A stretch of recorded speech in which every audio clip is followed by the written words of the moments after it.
Okay, I'm going to go ahead and introduce our next keynote speaker, Dr. John Ikerd. Professor Emeritus of Agricultural Economics was raised on a small dairy farm in southwest Missouri and received his BS, MS, and PhD degrees in agricultural economics from the University of Missouri.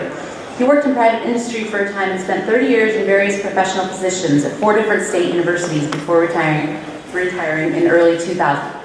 Since retiring, he spends most of his time writing and speaking on issues related to sustainability with an emphasis on agriculture and economics.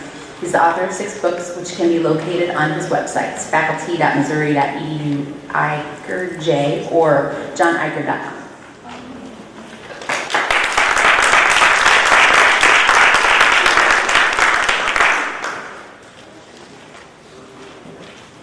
Thank you. I really appreciate the opportunity to be here with you today. I'm not from this part of Illinois. I'm from this part of the country out here in the middle, but I'm not from southern Illinois, so I'm not speaking here today as an expert on your opportunities and challenges in this particular area. And I also should have the disclaimer that what I say today is my professional opinions, which may or may not represent any positions the University of Missouri might have on these particular issues. First, I agree with what the speakers have said up to now as an economist. I think most of the transition we've seen in energy use has been driven by economics. And we talk about it as being driven by markets, but as an economist, I contend we don't really have competitive markets in this country anymore. We have a marketplace that's dominated by a handful of large multinational corporations that have more and more impact on what's happening with respect to energy use and about everything else that a free market economy would have. I think the impact of past public policies on energy use and environmental issues have been fairly minimal, and the ones that we've had in place haven't been terribly effective in protecting the public interest. So what I want to talk about today, I think there's an opportunity for this to be changed in the future, and I want to talk a bit about, when you look at the future in southern Illinois, the economic, social, and political environment within which that future will evolve and will affect the nature of decisions that you may choose to make. The focus of what I want to talk about here today is on climate change policy, and focused on its implication for what I would call a new green economy. You know, if we talk about the potential economic impacts of climate change and the policies or climate change on the future, I think about the only thing that we can say with certainty about the economic impacts is that it's uncertain. You can go on the internet and you can do a quick search on economic impacts of climate change, and you can find credible reports or credible studies that will go all the way from it's going to be a disaster to there will be no net impact to it's going to create all sorts of positive possibilities for the future. I spent the first half of my academic career forecasting cattle prices, livestock prices and things, and I know that's virtually impossible to forecast the future with any degree of certainty. You can say that something is inevitable, but you don't know when precisely it's going to come and what the consequences will be, and I think that's where we are on climate change. And to a great extent, what happens will depend upon what, if anything, we do, and I contend what kind of policies, if any, that we put in place. I'm not going to contribute to this confusion about talking about the economic impacts of climate change on the future, because I don't think there is any particular truth or even any consensus here, but there's a whole range of potentials, and I think those potentials are important because I think we can affect the future as it evolves. Some of the things that will affect the future are already determined, they're already in place. And some of those are consequences of past decisions that we've made here, and others are kind of the natural evolving of the Earth's ecosystems. But what I want to talk about here today are the policy alternatives for the future, and specifically what the impact of different ways of thinking and different worldviews can have, and I think will have, on whether or what we do to address particular issues. I think there is a global consensus that the threat of climate change is real. Probably the most direct evidence of that was the 2015 United Nations Forum on Climate Change, which is generally referred to as the Paris Agreement. And if you read that agreement, it talks about climate change being real, that it is an urgent issue, that there's the potential for irreversible threats to the future of humanity and to the planet, and that to address this issue requires cooperation and effective policies on an international scale and an international response, and that deep reductions in greenhouse gas emissions are necessary and they are urgent. 197 countries attended that forum. 195 of them signed this agreement. Only the United States and Syria refused to sign the agreement. In 2017, Syria signed it, leaving us as the only one that didn't sign it. But I think a global consensus is there. And I think even the people in the United States agree with this. There was a study done by a Stanford professor, that extensive surveys and interviews with people on a scientific basis, and this particular sample that he took, the result was that 81% of the people in America, based on this particular survey, indicated that they thought climate change was real and that the United States should move toward meeting the targets of the Paris Agreement regardless of what the government decided to do. All of our responses, I think, to the climate change issue and to environmental issues in general up to now have been through one specific sort of lens, and I call that the economic lens. And it's basically focused on the potential negative impacts on the fossil energy industry. Basically, the large corporations who benefit from the continued dependence upon fossil energy that's been kind of driving this agenda and keeping the focus on economics. There are some attention has been given to the impact of rising oceans that would contribute or would result from the melting global ice caps. But to the extent that we've dealt with that, it's mainly kind of the economic cost of relocation or mitigating the damage that's done, and the human costs are basically ignored. And when we talk about the potential for positive impacts of dealing with climate change, it's generally about the jobs that would be created and the economic growth that might result from this whole new kind of economic enterprise that we could get involved in. And to the extent that we have policy programs and policy proposals, primarily most of them are proposals that haven't been implemented to deal with environmental issues, specifically climate change, then those proposals and those policies, again, tend to be focused on economics.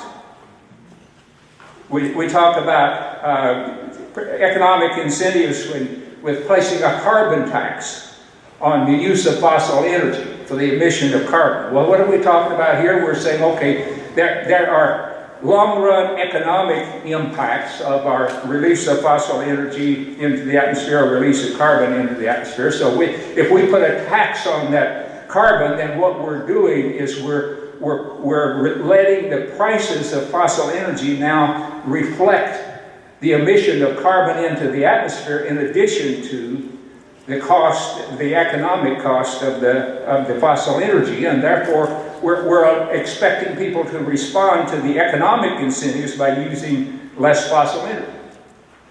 Or when we deal specifically with climate change, then you hear people talk about cap and trade policies. Well, what are we talking about here? We're saying, okay, we'll put a limit on how much greenhouse gases that we can emit, and then we'll let different industries compete for releasing energy or releasing carbon or greenhouse gases, or we'll basically put a price on pollution, and then we'll let the markets respond to the price on pollution, and that will guide the use of fossil energy, and therefore the pollution that goes into the atmosphere will at least be used for its highest economic value, driven by the economic industry. And when we talk about subsidies, you've heard here today, you talk about tax credits that are put on energy efficiency and installing renewable energy or solar energy. You know, there's some question about, in the studies about the magnitude of the impact this has had on solar energy, fossil energy use and on greenhouse gas emissions, but I think it's had a major impact on individual residences. It's falling in individual residences, and I think it's had a major impact on energy conservation and on solar panels and various things of this nature. So I think those have been important. But again, those are tax credits. You heard a statement here today. It was the tax credit that was driving. It's driven by economic incentive. The idea is if you don't give people an economic incentive, they won't do it. And I would agree most of what's been done now is economic incentives. That's where we've gone. Well, we never stop to think about it, but I do as an economist, particularly as an old economist. That reflects a specific worldview, a specific way of thinking about where the problems come from, why we have the problems, and how you go about solving them. The economic worldview is that the world is an economic resource. It's a natural resource that can be converted into something that has economic value. And it can be bought, sold, and traded in the marketplace. So therefore we put a market value on the things of nature so that nature is used most efficiently. But the resources are there for us to use as efficiently as we can find technology and the means of using them. And that the world is a big sink for everything that we want to waste, because when you transform the resources of nature into things of economic value, you inevitably produce waste as well as products that have economic value, and that has to go back into nature. And nature is incredibly efficient in terms of assimilating and neutralizing and turning waste back into resources given time if you don't overload it. And when you overload nature, then that becomes pollution.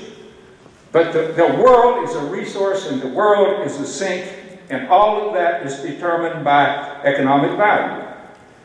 Now the economists recognize that both of those are limited.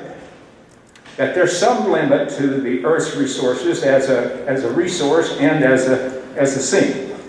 But the unspoken assumption of neoclassical economics is that there basically are unlimited substitutes for the way in which we can substitute one thing from nature for another so that we can continue to have resources that will drive economic growth. And the other assumption is that we humans have the imagination and creativity that we can come up with a technological fix for every problem that we might create, including climate change and pollution and things of this nature. All we need to do is to give things appropriate market values, and the market will find substitutes, and the market will provide technological fixes. But the only thing we have to do now so that the market will do that, we have to give things economic value. Well, how do we do that? Economic value is determined by scarcity. Scarcity is what determines economic value. Until something is scarce, until there's not enough of it for everybody to have all they want of it, then it doesn't have economic value. Why does petroleum have economic value? Because it's scarce. It's not enough of it to have everybody to have all they want of it. And economists would argue then, as fossil energy becomes more scarce, as it has over time, the price of it will go up, and as the price goes up, you use less of it, and you begin to substitute other things for petroleum, as we've seen. They find substitutes for it. And as fossil energy in general becomes more scarce, then economists say we will substitute solar and wind energy and other renewable sources of energy.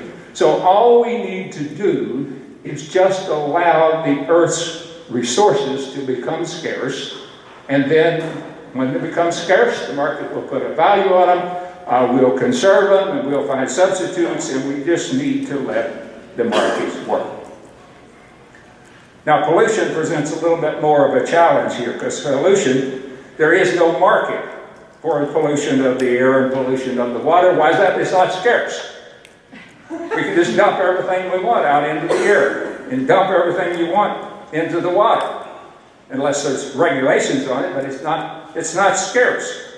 So there's no dollar value on it. And there's no dollar value on the impact of what you do to the air and what you do to the water on the quality of life of people, those things that can't be measured in terms of economic value. Because the air and the water are part of the commons. The earth used to be part of the commons, and then we privatized it so we could make it scarce and let the markets decide who got to use it and who didn't. But now, the air and the water is there, so now we want to make the air and water in the commons, so now we want to make air and water scarce, and we can do that through policies that limit our use of it.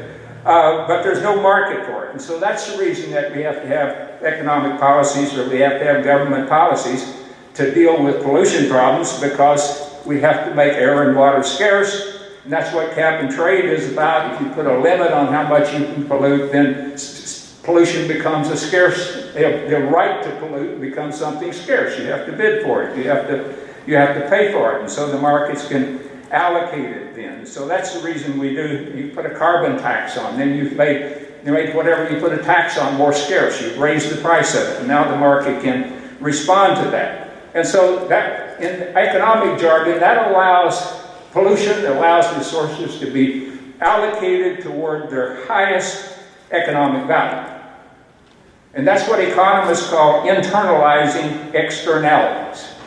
You take things that aren't in the marketplace, things that are external, you create policies that make them scarce, that bring them in, and you internalize those economic externalities, and now you can reflect the full economic value in the market decisions. And that's basically what's driven our policies up to now. There's another term for internalizing externalities, and I would call that privatizing the commons. We're taking something that belongs to everybody, and we're making it saleable to just somebody. And privatizing the commons reflects a different way of thinking and an alternative worldview to that economic-driven, the world is a resource, the world is a sink sort of worldview. It says that nature belongs to everybody. And when you're giving private ownership of the right to do something to nature to somebody just because they can afford to pay for it, you're taking something that belongs to everyone, if it belongs to anyone, and you're selling it to someone. You're taking it out of the commons, out of the commonwealth, and you're putting it into the private economic wealth of someone. And the basic philosophy behind this worldview is that nature should not be sold to the highest bidder in some impersonal, creative market. That's not some idealistic sort of philosophy anymore. Maybe it was at one time, but there was a bold new initiative that come into Congress this year in House Resolution 109, which is commonly referred to as the Green New Deal. It says it is the responsibility of the federal government of the United States to support a Green New Deal. And it talked about the various things to move toward net zero greenhouse gas emissions, to have a fair transition. Not necessarily a market transition, but a fair transition, to create new jobs, to provide economic security for everyone. Not just someone that can find a job, but for everyone. It talks about creating jobs creating infrastructure, building new infrastructure for a sustainable economy and a sustainable society that meets the challenges of the 21st century. There's no economic value in doing anything for the benefit of someone 3 or 4 generations in the future. You'll never get anything back in return for that investment individually. You don't even know anyone in that generation. That says you do it simply because we have a responsibility to care for nature for the future generations. It says that you do this for all people of all generations. And perhaps the strongest statement, it says that all people of all generations have a basic right to clean air, clean water, climate and community resilience, have a right to healthy food, have a right to interact, to be in nature, to live in a sustainable environment with clean air, clean water, a healthy environment. And it goes beyond that. It says that the government has a responsibility toward justice and equity for all, to stop and repair the past oppression and exploitation of indigenous people and people of color and migrants and the rural poor, the low-income people, women, elderly, disabled, which he calls the frontline and vulnerable communities. It's a recognition that our preoccupation with the economic self-interest of privatizing everything has brought us to the point where we've got a whole history now of marginalization of whole communities, and I would say marginalization of rural America relative to the rest of society. And I think we're seeing the consequences. If you look at the Green New Deal, you'll see very much in common with the UN sustainability goals that you saw, because the UN sustainability goals weren't just about environmental issues or resource energy issues. They were about issues of equity and justice and eliminating hunger and poverty and a whole range of issues. The Green New Deal doesn't just rely on markets to determine who benefits from a new economy and who pays the cost of the transition to the new economy. It says the federal government would have responsibility for a fair and just transition for all, economic security for all, including all of this generation, the 21st century, all generations, have a right to clean air and clean water and safe food and access to nature as a basic human right. Most of the world already recognizes a whole list of human rights that, again, we are among a few countries in the world that refuses to sign on to it. It doesn't leave these things to economic incentives. When we declare something as a right, it has to be provided. It's not subject to cost-benefit analysis. It's saying it shall be done, assuming there's resources at all to do it. And finally, it talks about justice and equity to stop and repair the historical oppression. It recognizes that in the past, whenever we've attempted to internalize the externalities, invariably what happens is it's privatizing the commons. What happens is that the people that have wealth, they can protect their resources from exploitation. The people that have economic and wealth, and that includes all of us here, we can protect ourselves from the environmental degradation that threatens our health. We have the resources to do it. But there are many people in the world and many people in this country that have not been able to protect themselves from the pollution, the degradation, and the exploitation that inevitably results when you simply say that we will take nature and we will extract from it as much as we can, as efficiently as we can, and turn it into something of economic value, and we'll dump the waste back in it. It invariably ends up being extracted from those people that can't afford to keep it and dumped on those people that can't afford to protect themselves. The Green New Deal, I argue, reflects a past failure of government to protect the rights of the people. It's a fundamentally different way of thinking. It's an ecological way of thinking. It goes to the idea of integral ecology. Integral ecology says that we're all interconnected. That the earth is not a resource separate from us, that we are a part of the earth. That we are interconnected with each other, within our communities, within society, but we're also interconnected with all of the other living and the non-living things out here. And anything that we do to the earth, ultimately we do to ourselves. And when we extract and exploit the earth, we extract and exploit from ourselves, from something that we are a part of. And we exploit and extract from people that are less fortunate than us. We are degrading the society in which we live. That's what integral ecology is all about. Pope Francis, in the encyclical on, most people call it on climate change, but it's called The Care of Our Common Home. You know, he was talking about climate change, environmental issues, but he said in that we are not addressing two separate issues, one environmental, and the other social. He was talking about income inequality and marginalized people. He says, but we are looking at one complex society that's both ecological and social. And he went on to say, we cannot address the problems of poverty and dignity to the excluded unless we also protect nature, and we can't protect nature unless we address the problems of the poverty and the dignity of the marginalized and excluded. And I say that I'm not a Catholic, I'm not even a church-going Christian, but you can go in and, what do they call it, when you mark out the part of the encyclical, go ahead and mark off all the stuff that has to do with the Catholic Church and religion, just read the rest of it.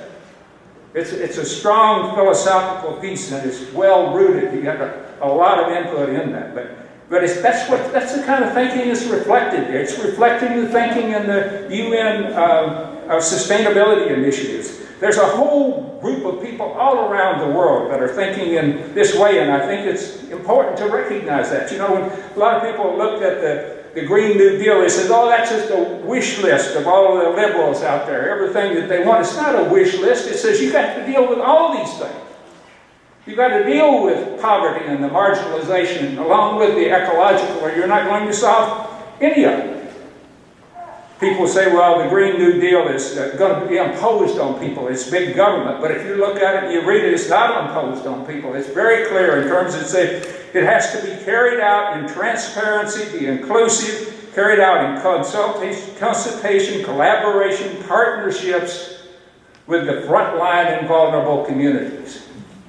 The people that are most vulnerable, that are most negatively affected from the past, those people have to be full partners at the table in terms of developing this agenda. It's a recognition that if you don't address it from that standpoint, you're not going to solve it. It's a whole other problem that has to be addressed altogether.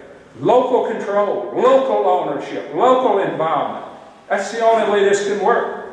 Public ownership of accounts, it says, and protection of the frontline vulnerable communities, a whole host of training programs, education for all, full and equitable participation in mobilizing and implementing the Green Deal programs.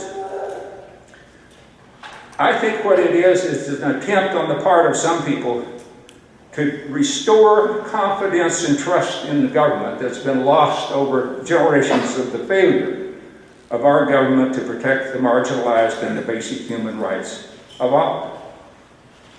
The government has the responsibility to ensure that the commonwealth is used to meet the common needs and not simply left to the markets. Markets are tremendously important, and I could talk all day about why we need good markets and why they need to function, but they can't do everything. They won't ensure the economic rights. And today we don't really have competitive markets because of the concentration of power and so on. But you say, well, I get accused a lot of times, say, well, you're talking about being a socialist. You want big government or communist or something of that nature. You're talking about rights, human rights. I say, no, I'm being a fundamental kind of grassroots, patriotic American. You go back and read why we established the United States of America. Go back and read the Declaration of Independence. It says, we hold these truths to be self-evident. that all men, that all people are created equal, and they're endowed by their Creator with certain unalienable rights, that among these are life, liberty, and the pursuit of happiness. And the next line is, to secure these rights, governments are instituted among men. Isn't that the purpose of government? To secure these rights, deriving its just power from the consent of the governed. That's what we're talking about. The consent of the governed to ensure the basic human rights of people. Right, liberty, pursuit of happiness, everything else is dependent upon life. And if we're to be able to live and have the liberty to pursue happiness, we have to have clean air, clean water, nutritious food, and I would argue we have to be able to interact with nature. We're a part of that nature.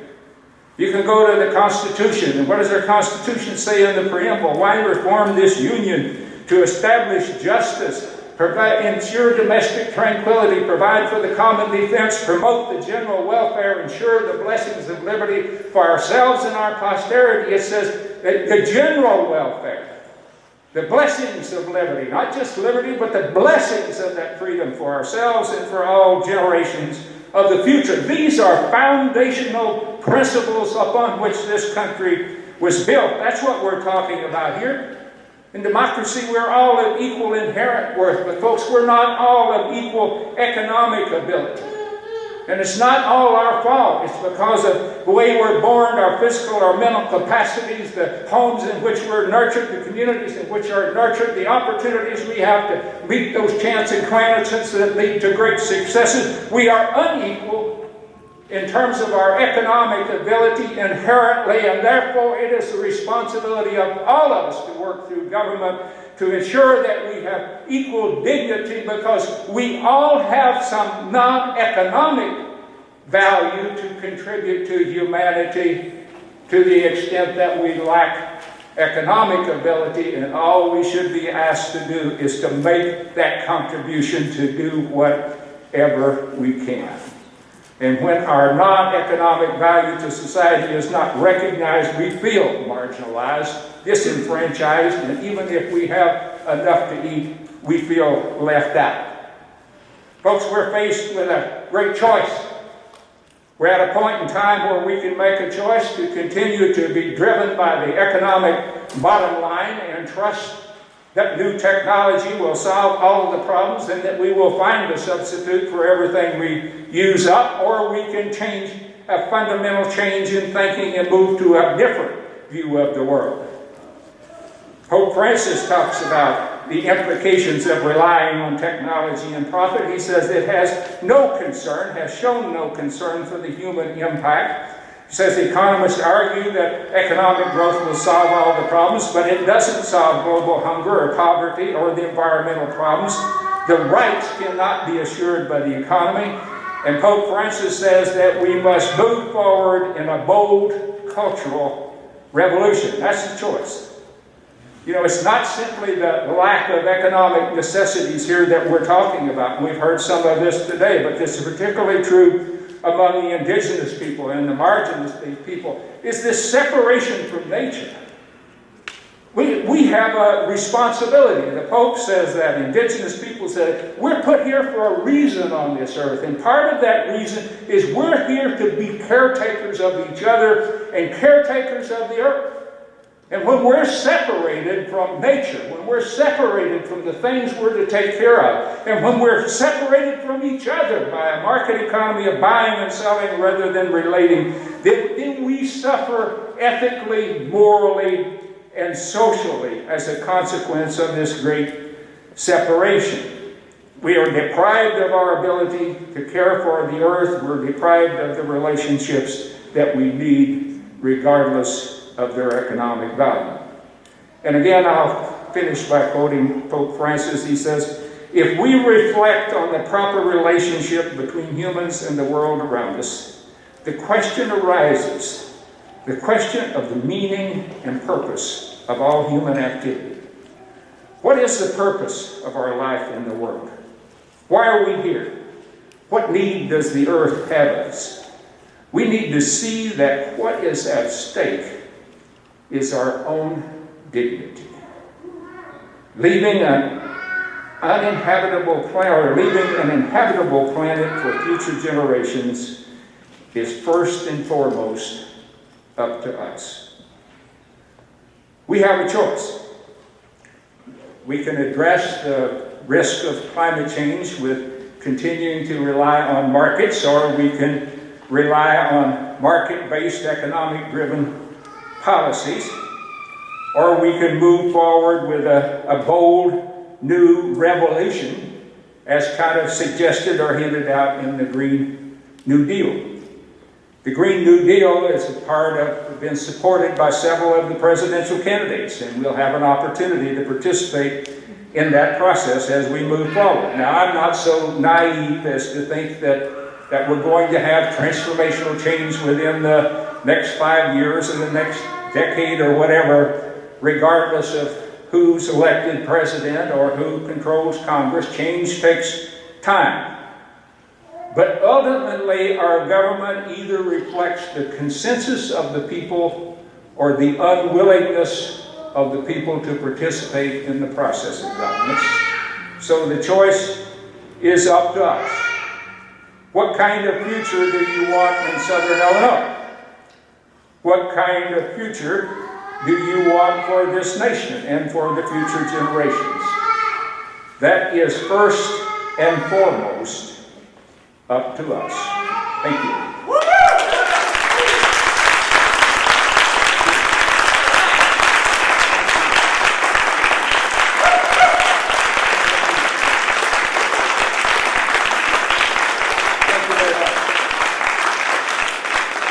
And I finished in time for lunch.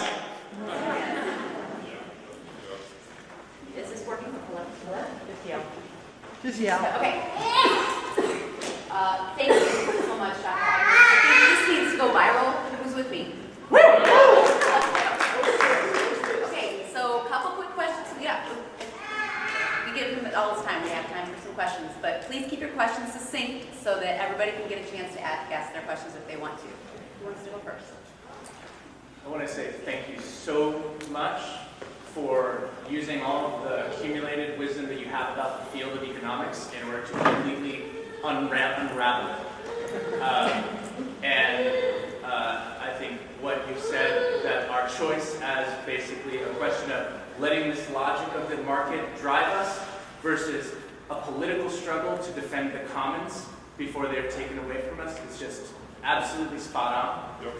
My proposal, because toward the end here there is this little bit about you're not so naive as to think that the kind of revolutionary change that you're talking about is going to happen at the federal level in the next 5 or 10 years, but at the same time we all know, and you yourself know, we actually don't even have 5 or 10 years to make the kinds of changes that what you're saying demands. And so what I want to propose is that we engage on a municipal level in this kind of transformation, and we demand a kind of municipal Green Deal. And this is what we're actually working on here in Carbondale. And I want to thank you and to add that to what you're saying. Yeah, and I was hoping we could kind of get in that in the panel, but let me raise it here, and then I won't have to do here.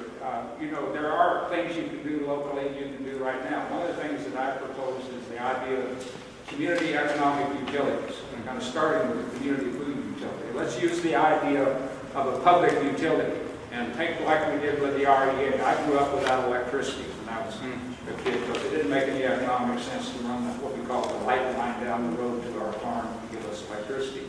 But they decided in the 30s and 40s everybody had a right to electricity. About 80% of rural people didn't have electricity at that time. So public utilities basically give a local monopoly. And you come in, and once you have the monopoly, and then you have government support of the cooperative that was set up as cooperatives that come in and brought electricity. We could use that now to bring internet to local communities. As long as we rely on the corporations, you're never going to have that service out there. We could do it with a local food system. I've written about community food utilities. You link together regenerative agriculture, sustainable agriculture that would provide the local market, and you use the public utility to protect yourself from outside corporate influence. It's going to buy meat farmers, it's going to be good food, it's going to be raw minimally processed food. If you want to move more to a vegetable diet, I think animals have a key role in sustainable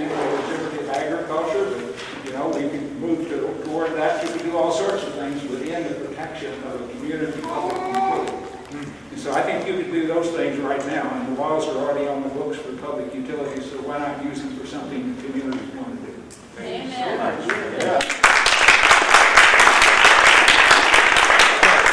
Please use the microphone for the response. Okay, I'll use it for the response. I got to hear you. So John, I knew you as a professor at the University of Missouri when I was there, but have you thought about running for Congress in Iowa, where you live now? No, I'm not a politician. That's a short answer. I'm not a politician. You can't get up and say the kind of stuff I do and get elected or anything. Give us a chance. Yeah, give it a chance. What? I'm Marcella. I'm 20. You talked a lot about the Green New Deal, which is actually a lot The of what? okay, so I'm Louder. Speak up. okay. Stand up. Speak up. Stand up. Yes, stand up and speak up. Okay. I'm Marcella. I'm 20. I'm putting together a local sunrise movement, which, if you don't know, the Sunrise Movement is actually the national organization that put the Green New Deal into the political dialogue, along with a partnership with Senator Bernie Sanders and AOC, the Justice Democrats. So my question to you is mainly, what is the best way to, as an activist group, to maintain our vision of discipline and power whilst not being intimidating to the community that we're trying to bring in? Okay, Repeat the question. if I understand the question, what is the best way to maintain kind of the momentum and the vision and the power as you're trying to implement these things? And I think do something that a community, get involved doing something that the community, the people really want done and people are passionate about. And if you're focused on something that's tangible and you're really working at doing it and people want to solve this problem, then you can stress the underlying principles of the Green New Deal or whatever your fundamental, you can stress them and apply them to that particular tangible situation. And when you do that, you can maintain the momentum because you're still solving the problem. And if you're making progress, then it shows that these principles are consistent with actually getting things done. I've been involved in all kinds of sessions, and I've led them, and I've started projects where you get out and you try to talk to people about principles, talk to people about them, and you go over and over and over again with educational programs. But until you get to the point of doing something with that, we're just back kind of spinning our wheels. I sat in on a session with two young ladies that are working with a community in Wisconsin. It was like one of these Zoom sessions. And it was frustrating because they're still facing the same problems I did in the mid-90s at Missouri with a Kellogg-funded project linking sustainable agriculture with sustainable community development. We need to move forward with a bold revolution, and we need to get involved hands-on and make things happen. I think we can do that within the communities. Another thing I wanted to mention is all the different programs that you saw up here today. If you had something like a local economic utility that brought all of those federal and state programs and say, bring the funds into this. It's kind of like a Medicare Advantage program. So you take the federal funds and then you build onto those, but you gain control locally so you can coordinate all of those federal funds that have already been declared worthy of public support. So you don't have to justify that. They're already declared worthy. Use those funds, integrate them, work together, build on them, and then you've got something that maybe that will work. I don't know. I've been at this a long time. I'm still searching for answers. All right, another round of applause.